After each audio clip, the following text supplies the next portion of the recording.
اب آپ کو لیے چلتے ہیں چوڑے بازاروں کھلی سڑکوں کے شہر منڈی بہادین۔ صدر انجمن تاجران مرزا حاجی عبدالمجید پھر نمبر لے گئے۔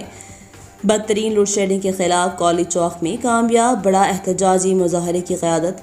اس سے پہلے اعلان سب نے کیے لیکن عملی اقدام صرف انجمن تاجران کرتے ہوئے کالج چوک بلاک کر دیا۔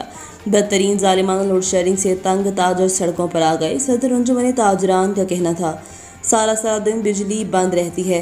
اس ظالمانہ اور غیر اعلانیہ لوڈ شیڈنگ سے تنگ آ کر ہم انتظامیہ کو باور کروانا چاہتے ہیں۔ اگر لوڈ شیڈنگ ختم نہ کی تو ہم سارا شہر بند کر دیں گے۔ اس موقع پر خطاب کرتے ہوئے انجمن تاجران کے صدر ملک فاروق نے کہا کہ سارا دن بجلی نہیں آتی، یہ کون سی لوڈ شیڈنگ ہے۔ انہوں نے کہا کہ ایک ہی وقت میں بند کر دی جائے۔ گلی محلوں میں لوگوں کی موٹریں بند ہونے کی وجہ سے لوگ پانی کو ترس رہے ہیں۔ اس موقع پر نائب صدر رانا خالد مجید نے اپنے خطاب میں کہا ابھی تو ہم نے کالج چوک بند کیا، پورا شہر اور ضلع بند کرنے پر مجبور نہ کیا جائے۔ ہم ضلع انتظامیہ سے جلد لوڈ شیڈنگ ختم کرنے کا مطالبہ کرتے ہیں۔ چیئرمین مجلس عاملہ انجمن تاجران مرزا ارشد نے بھی لوڈ شیڈنگ کو تاجروں کا معاشی قتل قرار دیتے ہوئے کہا کہ ٹرپنگ لوڈ شیڈنگ کے خاتمے کی پرزور مطالبہ کیا۔ احتجاجی مظاہرے میں شرکت کرنے والوں کا شکریہ ادا کیا گیا۔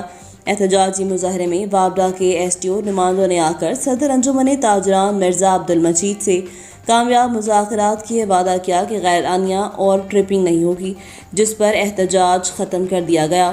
اس موقع پر عوام کا کہنا تھا کہ وہ واحد تنظیم ہے جو عوام کے حقوق کے لیے انتظامی ذات تعلقات کو بھی نہیں دیکھتی۔